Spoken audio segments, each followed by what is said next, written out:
Mon portefeuille. Ah, je sais ça. Il est où? Mais non, ça. Je vais chercher après. Ouais, parce qu'il est comme tout le monde. Il n'y a pas de ça. C'est bon de pas penser ça.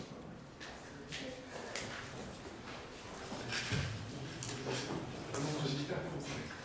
Je peux te faire.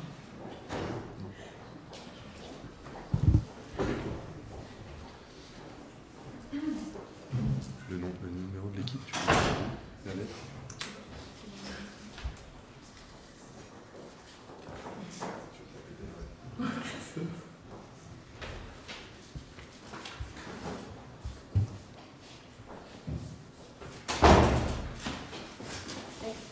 Ouais.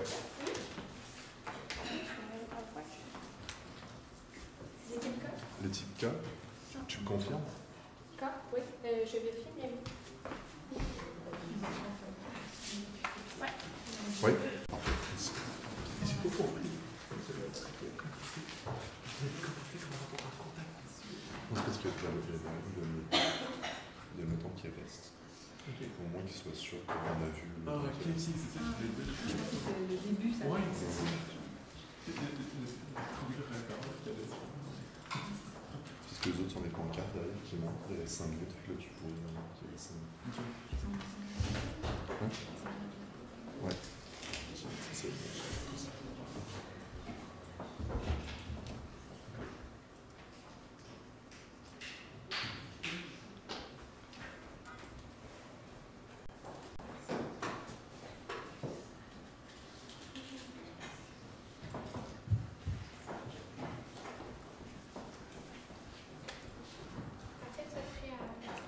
Eh oui.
Madame, messieurs, bonjour. Les plus grosses entreprises de ce monde se démarquent notamment par leurs innovations, mais surtout par leur capacité d'attirer continuellement l'attention du marché, de leurs clients, de leurs compétiteurs, afin de rester au sommet. Nous sommes convaincus que vous avez la capacité de continuellement vous démarquer et de compétitionner contre les plus grosses entreprises, puisque nous pouvons remarquer un intérêt pour l'amélioration continue et pour l'exactitude de vos produits. Donc, pour cette raison, nous sommes ici aujourd'hui, Mademoiselle Legault, Monsieur Fiaz et moi-même, Mathieu Notte, pour vous présenter un plan détaillé, clé en main, adapté à vos besoins, qui va vous permettre de contrer tous les effets néfastes que vous avez pu subir au cours des derniers mois. Alors, on va commencer tout de suite avec le plan de la présentation, donc le mandat. analyser les deux options possibles en se basant sur les méthodes habituelles utilisées et élaborer des prédictions et évidemment des recommandations. Donc, pour le plan de la réunion, nous allons commencer avec une analyse à l'interne, parler des enjeux, des recommandations, plan de mise en œuvre et nous allons terminer avec un sommaire. Pour ce qui est de l'analyse interne avec les forces. Évidemment, vous avez une entreprise qui a une forte réputation et une image enviable sur le marché en général. La loyauté envers les employés, puisqu'ils sont très contents au sein de l'entreprise, et un souci de la qualité impeccable. Pour ce qui est des faiblesses, évidemment, pour le moment, vous manquez de certaines liquidités. Systèmes de rémunération et de gestion qui sont assez bien, mais il faudrait porter une petite adaptation, surtout au niveau de la gestion, puisque c'est un marché qui bouge beaucoup. Et donc, l'innovation est de mise et la gestion se fait plus lentement. Aussi, le développement durable est négligé pour le moment. Il serait intéressant de porter une attention particulière à ce thème. Aussi, des opportunités. Donc, évidemment, une clientèle croissante, un marché qui change beaucoup, subventions gouvernementales possibles avec des nouvelles activités, nouveaux marchés potentiels aussi. Pour ce qui est des menaces, durée de vie courte, évidemment, un marché qui change beaucoup, qualité et réputation qui sont vraiment importantes, surtout la réputation de l'entreprise, parce que ça va affecter les ventes, ça va affecter la rentabilité à long terme et la viabilité, évidemment. Et les groupes environnementalistes qui mettent de plus en plus de pression sur les produits. Pour ce qui est des facteurs clés de l'industrie, évidemment, la précision de la production, la qualité des produits et la réputation, qui sont bien importants. Pour les avantages concurrentiels que vous avez présentement, évidemment la précision. Pour ce qui est de la qualité, avec qu'est-ce qui s'est passé au niveau des pièces manquantes, on ne peut pas évidemment parler d'une qualité sans faille. Et la réputation aussi, évidemment, va être affectée par rapport à ça. On a parlé aussi d'une poursuite. Pour ce qui est des contraintes, évidemment, la durée de vie des produits, capacité maximale de l'usine et évidemment la qualité qui est une contrainte puisqu'on joue avec la vie des gens. Pour ce qui est de l'analyse financière actuelle, évidemment, vous voulez garder un ratio dette capitaux propres 25 75 %. On va y revenir au courant de la présentation. Passons aux enjeux. Donc, les objectifs stratégiques, un souci de la qualité. En faisant une gestion optimale des processus nous amènerait utopiquement à une clientèle fidèle, une réputation envieuse, toujours viable à long terme. Maintenant, on va embarquer dans les enjeux que nous allons présenter aujourd'hui. Alors, premièrement, on va regarder tout ce qui est par rapport au problème qu'on a eu par rapport à un problème de qualité. Par la suite, nous allons embarquer sur le financement des options qui vont être envisageables pour le projet A et le projet B, selon les deux modèles que nous avons à vous présenter. Alors, je vais commencer avec les jauges effectueuses. Comme vous savez, vous êtes vraiment une entreprise qui a une vision pour la qualité des produits. Cependant, la qualité du produit a été un peu négligée lors de la production. On a des risques liés à ça. Vous êtes dans un domaine où on devrait avoir une tolérance zéro pour tout ce qui est la qualité des produits. On a des risques par rapport à la sécurité des clients. On parle que vos clients, c'est le numéro un. On doit vraiment avoir une approche incompréhensible, tout ce qui est sécurité. Les impacts, on parle de poursuite, mais on peut aussi parler que s'il y a des décès, ça va nuire à l'image globale de l'entreprise. Un seul incident pourrait détruire l'image complètement de l'industrie. Et si on perd l'image de l'industrie, c'est fini. La probabilité, c'est sûr que les chances que ça arrive, des fois, c'est minime, parce qu'on a quand même des bons tests généralement dans les industries, mais ça reste que ça peut quand même arriver. Puis il faut mettre des tests de contrôle pour que ça arrive jamais, parce qu'on ne peut pas, on doit avoir une tolérance zéro. L'image de l'entreprise, je vous en ai parlé, ça va nous affecter côté vente, mais aussi côté continuité de l'entreprise. Nous avons quelques recommandations à faire par rapport à comment est-ce qu'on peut s'assurer que la qualité des produits soit au niveau A1, dans le fond à 100%. Premièrement, vous savez, on a des produits défectueux présentement qui sont sur le marché. Alors, nous devons effectuer des enquêtes sur les produits qui ont été défectueux. Comment est-ce qu'on peut faire cela? On a nos bases de données où nous savons c'est quand la période où on a manqué les stocks. Alors, en regardant avec le numéro de série, par exemple, on pourrait aller rechercher les produits qui sont défectueux et, dans le fond, faire un rappel immédiat de ces produits pour s'assurer de ne pas mettre en danger la vie des clients. On devrait aussi sensibiliser le personnel présentement sur les risques potentiels d'un produit défectueux pour qu'ils comprennent vraiment que les produits que nous faisons, nous n'avons vraiment pas le droit à un risque d'erreur. C'est très important aussi de faire une rencontre avec les employés qui ont été concernés par rapport à la qualité du produit, qui ont décidé de négliger le point de vue qualité et qui ont décidé de viser plus leur prime et qui ont négligé le point de vue de « OK, on a manqué une pièce, on va trouver une solution B qui n'est peut-être pas la meilleure ». Par rapport maintenant au financement, on sait que vous avez 25 de dette, 75 capitaux propres. En ce moment, vous avez des offres sur la table, soit d'aller vous financer à la banque ou sinon avec des entreprises connexes, pour les deux pour un montant de 13 millions de dollars. La banque vous demande 8 de taux d'intérêt, remboursement capital durant toutes les années au cours du projet. Puis, les entreprises connexes, 20 de votre bénéfice, donc c'est supérieur. La banque, le prêt serait comptabilisé en tant que passif, puisque c'est une dette, et l'entreprise connexe également, puisque c'est rachetable au gré du détenteur. Donc, ça vous laisse une obligation face à ces entreprises qui vous financent. Puis, puisque vos projets dépassent le 13 millions de dollars, si vous voulez, on peut vous proposer d'autres solutions de financement par les capitaux propres.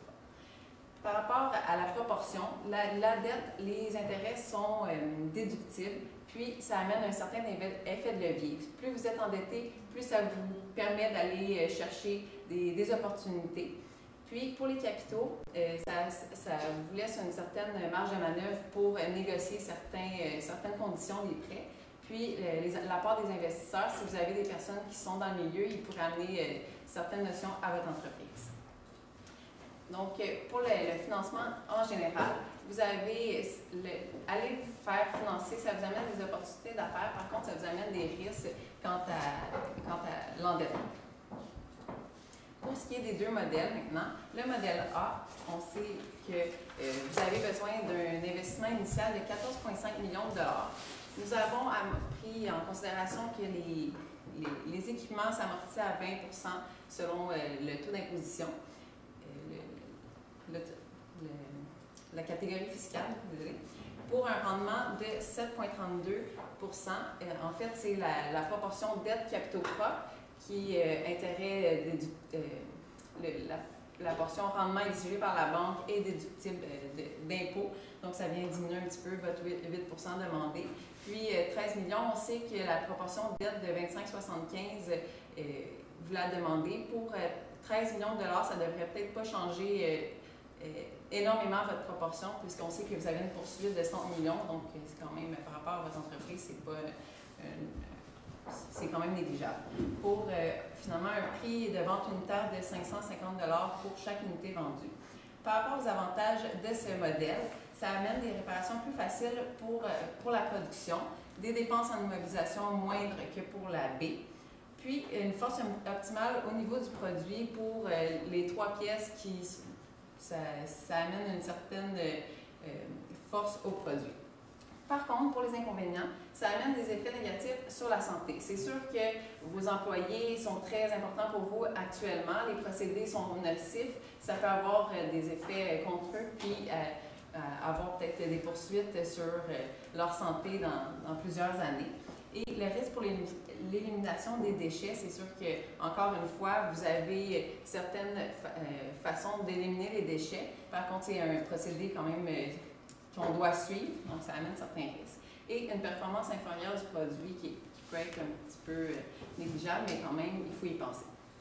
Donc, pour le modèle A, avec 14 000 unités que vous nous avez soumis comme prévision, qui peut être plus ou moins fiable, nous avons évalué une bande de 8 ans, donc sur la durée de vie du produit, nous avons une bande de 6,3 millions de dollars et un délai de récupération actualisé de 5,38 ans. Donc, ça va prendre 5,38 ans sur 8 ans pour récupérer votre investissement initial.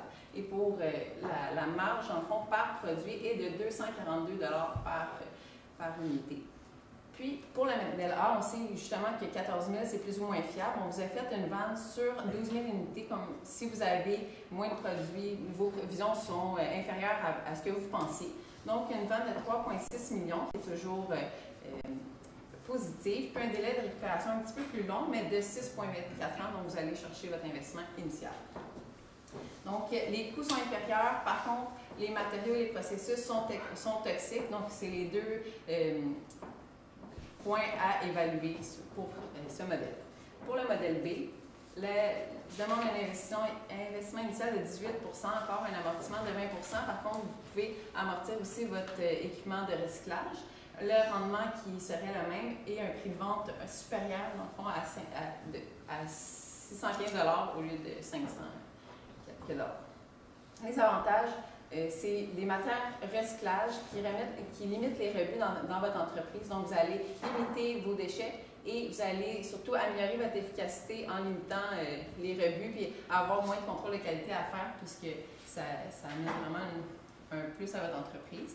Puis, les diminutions des risques d'infiltration, comme on a dit, la vie de vos clients est très importante et ce mode de production améliore vraiment l'étanchéité et l'infiltration d'eau qu'il peut avoir dans vos produits.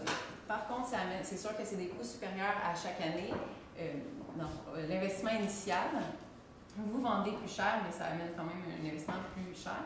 Et les réparations sont plus complexes pour vos employés. Par contre, on peut penser que la qualité du produit est meilleure et par contre, ça ajoute une étape à votre production. Donc, on peut penser que ça peut être un petit peu plus long, mais à vous de voir si ça vaut le coup. Donc, pour l'analyse quantitative, avec 14 000 unités, on arrive à une vente de 5,3 millions de dollars et un délai de 6,13 ans, avec une marge de produit de 280 $. Donc, c'est supérieur puisque vous vendez le produit plus cher. Oui, il y a un petit peu de coûts supplémentaires par rapport au modèle A, mais ça vient quand même couvrir ces coûts supplémentaires. Avec 12 000 unités, maintenant, 2,2 millions de dollars la vente et le délai de récupération encore dans les 8 années de 7,08 ans. Donc, ça vous amène un certain marché par rapport à votre développement durable qui est peut-être une petite faiblesse dans votre entreprise. On sait que votre directrice dans votre entreprise voulait le modèle A pour les coûts. Le modèle B vous amènerait une ouverture sur le marché, bien que les coûts sont un petit peu supérieurs. Alors, par rapport aux recommandations, évidemment, nous devons nous baser sur des critères de décision qui sont les coûts, le financement requis pour chacun des projets, les risques et évidemment l'environnement, qui est un critère de décision grandissant. Donc, par rapport au coefficient d'importance de chacun, évidemment, les coûts, le plus important avec 40 si on veut, le financement 10 puisqu'il ne s'agit pas d'un projet immensément d'envergure. Des risques, alors les risques à 20 et l'environnement, évidemment, 30 Donc, on peut très bien voir que le modèle A est inférieur au modèle B avec les critères sur lesquels on s'est basé. Pour cette raison, nous acceptons le modèle B qui va vous permettre une vision plus à long terme de la qualité et du développement durable. Donc, nous acceptons le modèle B avec la banque et en se basant sur la qualité et le développement durable. Donc, on se base sur le financement avec la banque puisque les intérêts sont exécutifs et puisque le rendement exigé est beaucoup moindre. Alors, recommandation par rapport aux jeux intellectuels, comme je l'avais signalé, c'est important de vraiment sensibiliser tous les employés par rapport aux impacts que cela a d'avoir des produits défectueux, surtout dans notre domaine où nous sommes présentement, de faire une rencontre individuelle avec les directeurs et les personnes qui ont été concernées par rapport quand ils ont pris la décision de négliger la qualité du produit. De revoir et d'instaurer des tests de qualité à chaque étape, c'est vraiment quelque chose d'important. Il faudrait voir comment est-ce que un détail si important est vraiment arrivé, comment est-ce que cela est arrivé pour les causes que ça peut effectuer pour notre entreprise, parce que comme je vous ai dit, un mauvais produit, un accident qui arrive et notre réputation est terminée et la viabilité de l'entreprise est mise en doute. Tolérance zéro, la gestion des stocks, nous savons aussi que le problème est arrivé par rapport à une mauvaise gestion des stocks. Alors peut-être aussi revoir la gestion des stocks pour que nous n'ayons pas d'arrêt dans la production. Pour le développement durable, c'est sûr que nous devrons vraiment avoir une vision du développement durable parce que ça va donner un avantage concurrentiel par rapport à la concurrence. Le développement durable va nous amener plusieurs possibilités. Premièrement, la satisfaction des employés, parce que comme vous savez, si on va avec l'option numéro A, on parle de matière qui est dangereuse, fait qu'on peut nuire à la santé des employés. Par la suite, on va conquérir des nouveaux marchés, on sait que c'est une nouvelle tendance. La clientèle qui se soucie des produits écologiques est vraiment quelque chose de grandissant. Alors, juste pouvoir mettre, par exemple, une norme ISO 14000 serait quelque chose d'excellent pour nous. Ça nous donnerait une nouvelle image de l'entreprise, surtout avec les poursuites qui s'en viennent, qu'on va vous parler dans quelques instants. Par rapport aux travaux secondaires. Donc, évidemment, par rapport à la contamination, Donc, les poursuites en cours provenant d'un élément qui est extraordinaire, puisqu'il s'agit d'un tremblement de terre. Donc, ça serait de vérifier si les lois, si l'entreprise, si vous respectez les lois par rapport au tremblement de terre. Évidemment, c'est pas difficile à aller vérifier, quelques appels. Donc, la conséquence, évidemment, sur les liquidités pour aller régler le problème. Donc, ça a une conséquence grande sur l'image et la perte de vente. Donc, et ça va prendre du temps. Donc, pour une simple recommandation, faire une analyse des liquidités, recherche de financement, évidemment, parce que les liquidités sont peut-être pas là pour un montant comme ça. Le règlement de 100 millions, évidemment, c'est tentant. Il faudrait voir si les liquidités sont possibles. Mais sinon, le procès, qui est notre deuxième option, puisque ça va prendre beaucoup de temps et affecter les ventes, affecter l'image de l'entreprise. Donc, ce n'est pas la solution idéale. Par rapport à la comptabilisation des loyers, vous avez un bail sur 5 ans, mais la première année n'est pas incluse dans le prix. Donc, vous n'avez pas à payer pour la première année. Donc, vous n'avez pas comptabilisé ces charges cette année. Bien que nous ne savons pas votre fin d'année termine à quelle date. Vous surévaluez vos bénéfices par rapport à... Dans le fond, vous ne comptabilisez pas ces charges. Ce qu'on vous propose, la recommandation qu'on vous offre, c'est de prorater votre prix de 5 ans sur, dans le fond, les 250 000 à chaque année sur 5 ans, puis comptabiliser la partie qui revient à la première année, prorater sur le nombre de mois, en fond, du 1er mai à votre fin d'année, pour cette charge. Par rapport aux primes, présentement, nous avons un problème parce que c'est vraiment basé sur les coûts. La vision que nous devons plus savoir, c'est vraiment par rapport à la qualité. Alors, nous avons un problème. Les conséquences de ce problème-là, c'est vraiment par rapport à la motivation des employés, par rapport à la production. Les employés, présentement, ne sont pas tous d'accord par rapport au rôle, parce que si on coupe les primes de l'erreur d'un dirigeant, ça va affecter les employés qui ne sont pas nécessairement d'accord, qui n'est pas nécessairement au courant de quand il a effectué l'action. La fondation, il faut vraiment instaurer un système de qualité dans l'entreprise, faire des tests de contrôle de qualité. Il faut que ce soit des personnes qui sont indépendantes pour pas qu'eux soient basés avec des primes, par exemple. Alors, les primes, à place de faire par rapport à son de coût, ce serait plus, par exemple, par rapport à la qualité des produits, par rapport au taux de remboursement, de retour et par rapport à la qualité globale du produit une fois que le produit est sorti et par rapport à la gestion aussi des matières premières. Et par rapport à la gouvernance, on sait que vous êtes président du conseil d'administration et PDG de l'entreprise et les 3 directeurs de votre entreprise font partie du conseil d'administration, ce qui peut peut-être influencer sur leur prise de décision pour s'amener plus de profit à eux-mêmes au lieu de l'entreprise au global. Donc, on vous propose de revoir votre conseil d'administration, peut-être d'ajouter d'autres membres qui sont plus externes. Puis, les rencontres sont 3 fois par année et annoncées 1 semaine à l'avance. C'est sûr que ce n'est pas assez. Puis, il manque de préparation. Donc, on vous propose de faire un calendrier annuel et des rencontres à chaque mois. Donc, les personnes vont pouvoir se planifier leurs rencontres et être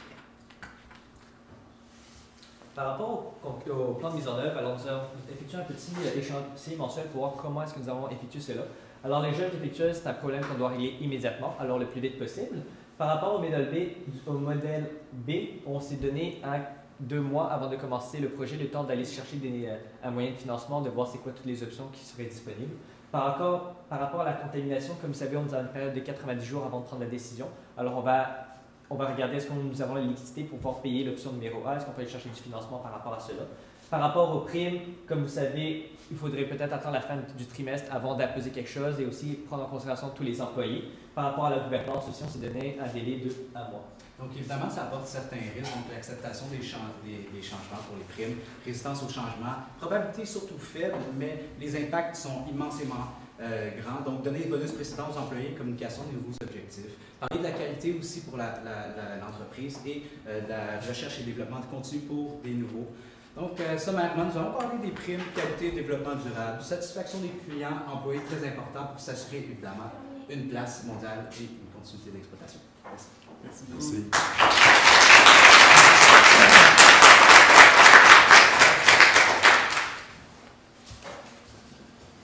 Vous êtes basé sur quoi pour dire que la contamination, le prix global qui est combien de 100 millions à peu près, c'est non significatif ou secondaire pour la compagnie? Non, dans le fond, c'est le 13 millions d'endettement qui serait significatif pour non significatif. Pour est-ce que c'est ça? Oui. Oui, dans le fond, comme on sait qu'il y a une poursuite de 100 millions, votre entreprise est très grande, on n'avait pas d'état financier dans que vous nous avez fourni. Donc, on évaluait que 13 millions de dollars n'allait pas changer votre ratio dette et capitaux propres. C'est pourquoi nous avons basé le rendement exigé sur cette proportion-là. OK. Puis si on donnait le montant des ventes annuelles dans le cas, est-ce que vous l'avez vu? Oui. C'est combien à peu près? 40 millions. 40 millions. Le procès, il est de Le procès de 100 millions. 100 millions. Est-ce que c'est significatif pour la compagnie, pensez-vous? Oui, en effet. Il faut régler, il faut s'assurer de vraiment régler, puisque ça amène un risque pour la pérennité de l'entreprise. Donc, Ouais. puisqu'il n'y en a pas de liquidité, puis le bénéfice annuel et les ventes sont de 40 millions. Donc, c'est vraiment d'aller voir tout de suite qu'est-ce qu'on peut faire, aller chercher des liquidités pour payer et garder l'image de marque que vous avez au sein de votre entreprise. Merci. Pour les jours défectueuses, vous avez parlé plusieurs fois qu'il faudrait faire des rencontres avec les employés concernés, puis faire de la sensibilisation auprès d'eux, mais est-ce que vous imposeriez des sanctions? Parce que ça a quand même été... Oui, je peux m'avancer là-dessus. C'est sûr que c'est votre décision finale. Selon notre opinion, l'employé était au courant. Peut-être qu'il n'était pas assez sensibilisé et ne savait pas les conséquences potentielles à une telle action. Cependant, des sanctions sévères devraient être imposées. C'est sûr que, comme vous savez, si vous savez que l'employé est au courant des possibilités et des risques liés à l'erreur qui est effectuée, dans le fond, volontairement, ce serait un renvoi. C'est la solution que je vous suggère. OK. Puis aussi, vous m'avez parlé pour les loyers sur 5 ans, puis proratés pour la première année. Puis fiscalement, est-ce que vous avez une idée de comment, est-ce qu'on pourrait avoir la déduction la première année ou on ne peut pas la réclamer? Comment ça fonctionne? Dans le fond fiscal, c'est sur les loyers payés. On pourrait vous revenir là-dessus pour les lois exactes, mais il peut y avoir une provision, mais ça, je ne veux pas m'avancer personnellement, donc on pourrait vous revenir sur une prochaine rencontre. Je me demandais ce que vous pensiez faire pour que l'image de la réputation de l'entreprise ne soit pas entachée par l'histoire de poursuite, par l'histoire de choses respectueuses. Avez-vous prévu quelque chose à ce niveau-là? D'avoir un procès, souvent il y a des nouvelles qui vont sortir, donc vraiment le règlement le plus rapidement possible, si c'est possible. Sinon, le procès, on n'aurait pas le choix d'aller de l'avant. Et donc il y a quand même une bonne probabilité qu'il n'y ait pas un montant qui serait trop énorme et qui amènerait l'entreprise à la faillite. Puis l'impact que ça peut avoir sur votre clientèle, avez-vous prévu des moyens de communication pour la clientèle? Bien, évidemment, le fait d'accepter un nouveau projet qui nous sensibilise vers le développement durable, ça pourrait déjà améliorer les choses parce que c'est pas une histoire qui améliore les ventes à long terme. Aussi peut-être, dans votre matrice décisionnelle, vous avez mis un poids de 0,4 pour les coûts pour votre décision en choisissant entre le modèle A et le modèle B. Je me demandais comment vous gérez les attentes de Mme Barclay, parce que j'ai l'impression que pour elle, c'était peut-être une pondération plus importante que ça qui était au niveau des coûts. C'est sûr que son choix allait vers les coûts. Peut-être qu'elle n'était pas au courant peut-être des impacts que ça peut avoir sur l'entreprise au global avec des procédés aussi nocifs pour l'entreprise. Donc, c'est de voir avec elle, de la faire comprendre aussi qu'il y a d'autres critères de décision qui peuvent être importants pour votre pérennité, la pérennité de votre entreprise. Donc, c'est vraiment, on sait que ça peut l'affecter personnellement sur ses choix, mais c'est vraiment de l'inclure dans le processus puis d'y faire avoir une autre vision. Les actions privilégiées, c'est rachetable au bout de combien d'années? 5 ans. 5 ans, puis on l'a mis au passif, vous la mettez au passif dès l'année 1 ou vous le mettez au passif un peu plus tard? Dès l'émission. Dès l'émission. OK. Je n'ai pas d'autres questions. Comité d'audit, qu'est-ce qu'on fait avec ça? Oui, effectivement. On a vu que vous avez les ressources humaines et VP Finance avaient formé un comité d'audit. Ce serait de voir peut-être si les gens sont indépendants de l'entreprise, c'est qui ces gens qui ont été nommés dans le comité d'audit. Puis les comités qui veulent créer par rapport aux recommandations des auditeurs externes, c'est de voir si ça amène vraiment une plus-value à l'entreprise. C'est pas juste de créer selon les recommandations des auditeurs. Oui, il faut respecter les lois, mais c'est pas juste de créer plein de comités et pas savoir les gérer. Merci. Merci.